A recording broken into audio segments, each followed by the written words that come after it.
An alternative is simply to, like I've talked about before, die without hurting the body and wake up and enjoy a new earth, which is available to all of us. So, there's a line from A Course in Miracles that talks about your role as the light of the world, in the sense that you are the only savior for your world. Okay? The only one that's going to save the world is you, because you created the world that you're living in. It is your creation. My world is my creation. There is a radiant truth, but that's outside of this idea of my world, your world. The world that we're making up, this dream, is either a happy dream or not so happy dream. So the idea again is claiming your authority that you're making this up. 100% of your reality, what you think of as your reality, is your choice, your choices, your decision, what you've decided to construct, usually in agreement with some other conditioning agent. So here we are. We're at this crossroads, right? When you're sort of angry enough to make a choice, to make a change. Okay, that's a good thing, anger.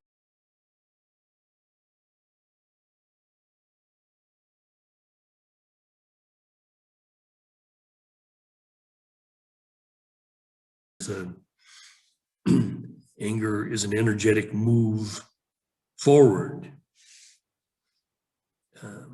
So it's just a matter of looking at the alternatives and choosing the very best alternative for you.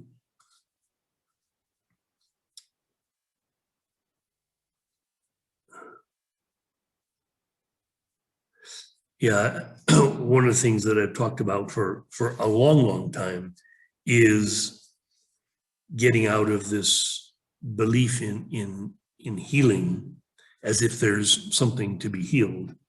Again, this was one of the real core mistakes that many have made, just allowing a belief in disease and death to become a dominant belief system, which is really hard for many to overcome. And again, this is the whole situation that's going on in the world now is predicated on this belief in disease, in death, in weakness, and needing to be saved by some authority that knows better than we do. It's crazy. It's insane.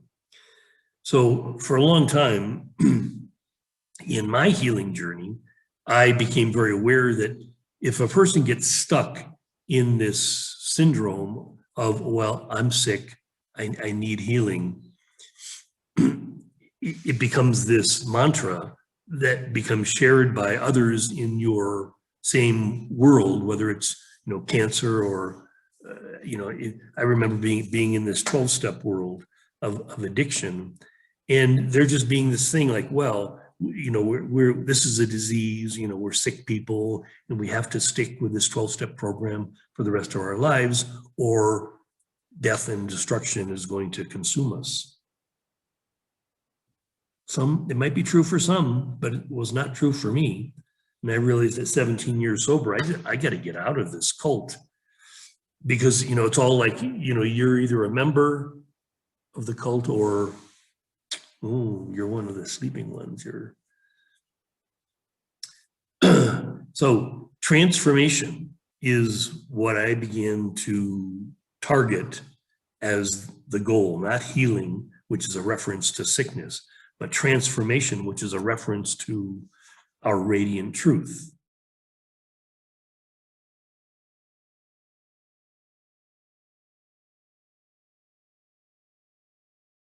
Okay, that we always were on a path of transformation, just we might have gotten stuck along the way at the stage that looked like, oh, broken me, I've got to get therapy, I've got to get healing and all of that. Now, I'm not saying that's not useful, necessary. To a point, it is. It's part of the baby steps of becoming the true savior of our world that we are. We're called to be the savior of our world. And so this radiant, eternal wisdom that comes from the timeless realm will take over at some point if you listen and allow it to take over and start instructing you as to your true nature.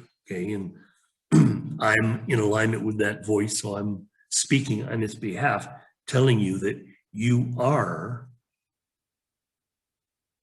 this great, powerful, sovereign being that has the authority in all things of your life, all things. Any place you feel like you don't have power, that you've given your power away, this is again the conscious dying that says, no, I'm going to stop that lie and take it back. Claim authority in all arenas of my life. So that's simply, you know, the essence of conscious dying is is removing ourselves from the conditioned trap of the egoic structure, and, you know, allowing that to be what it is. We're not killing the ego. We're just moving out of the limitations of the tribal mind and the egoic mind and stepping into something else. And so that's the invitation I offer to you, is to live consciously. First, there's this conscious dying that says no to the illusion. And then you begin step by step to assume the true authority for your life. So I think that's plenty for today. Keep these short and sweet. I love you so much. Have an amazing, beautiful day.